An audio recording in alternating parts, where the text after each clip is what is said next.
The nightmare of the pre-standing ovation is the best I do is break even. I mean, I appreciate it, but now I break even at best. So, but I truly appreciate it. Rob, I love your brief. I was paying attention as best I could. I felt like I was back in science class where I did not excel. I heard blah blah blah, like the teachers or the parents from Charlie Brown. But then I heard killing worms and killing insects, and I've been doing that for 10 years. We're in the same business.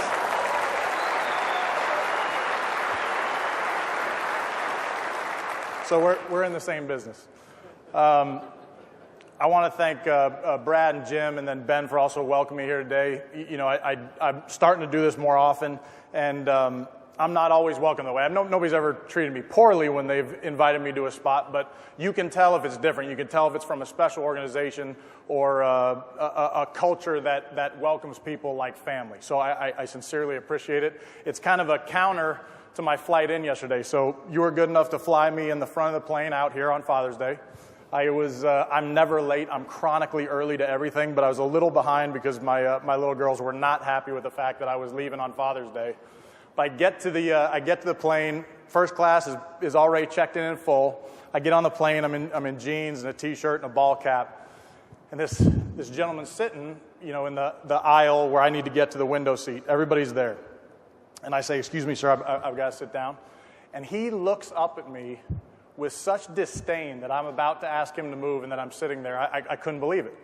He looks at the flight attendant and actually cranes his neck to see if the ticket I'm holding actually says that I'm going to be in the seat next to him. And so I show it to him, and then I sit down, I kind of get past him, and he looks me up and down, and he says, "I can't imagine what it is you do for a living." I said, "Well, I don't write greeting cards for Hallmark." So, I mean, that's one of those moments where you got the angel and the devil on your shoulder, and my devil's like, "Please let me take this one. Please, please, please let me take this one." And I subdue him for a second, but it's actually a funny question. I mean, if I think about, what it is that I do for a living, pre-9/11, we wouldn't have answered that question. It was all smoke and mirrors and kind of cloak and dagger time in our history. I think that was actually born out of almost a little bit of cultural embarrassment that there wasn't anything going on. Our guys were in good shape. They knew how to shoot. They knew how to do everything that we do, but there wasn't really a bad guy to go chase. Now, a decade plus later of sustained combat, every one of our missions, it seems, on the front news, newsstands and in the media, the Commander-in-Chief's giving a thumbs up to the Secretary of Defense of the State of the Union when an operation hasn't even really concluded. I had the wisdom of participating in a major motion picture about what we do. I think everybody's just done. So part of my devil side just let me give him a little bit of a stare, and I paused for a second. I said, "Well, I'm a professional gunfighter." Which, as his hand's jerking towards the flight attendant button, might not have been what he was expecting. So I qualified. I said, "Look, I don't just shoot anybody. Bad guys, primarily. And I don't think there's any chance I'd shoot you. But if anyone wants to use this on a flight, I love to read. If you want to be able to read unmolested, have the full use of the armrest, use that technique. It works perfectly. But if you were to ask me that, what is it that I do for a living, it's actually hard to put into words. So do me this favor. I'm just going to paint a picture for you. So close your eyes. I want to paint a picture of what it is that I do. Picture a 4th of July day. You're on a rooftop, third-story rooftop building, celebrating with a few of your good buddies, family. You're overlooking, kind of a main thoroughfare of a street. Beautiful river flows behind you on the apartment that you're in. You see everything that a 4th of July would basically offer up. Kids playing in the street, parents and their kids walking around, friends greeting each other, the smell of barbecue in the air. About a mile off down the street, you see a big parade of vehicles coming your way that'll be to you in, maybe 15 minutes. And about halfway down that road, you see a ditch, kind of a hole on the side of the road. And kind of almost on cue, a bunch of kids, I'd say anywhere from 5 to 10 years old, come out and are standing around this hole.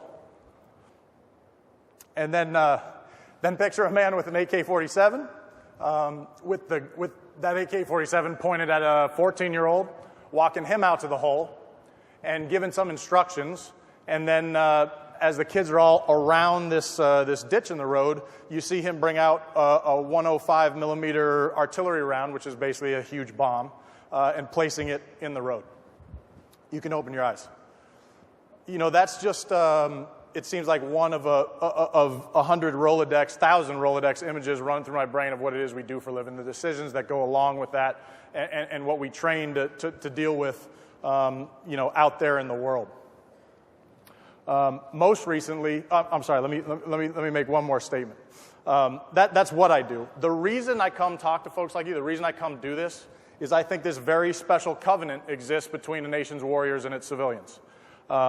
I get to go do that job when that call comes in the middle of the night, and I'm going to, kiss my kids goodbye. I'm hopefully get one more night of sleep with my lovely bride, and then go do the nation's work. And we want that call. I mean, don't think for a second we don't want that call to come. That's what we train and are bred and kind of born to go do.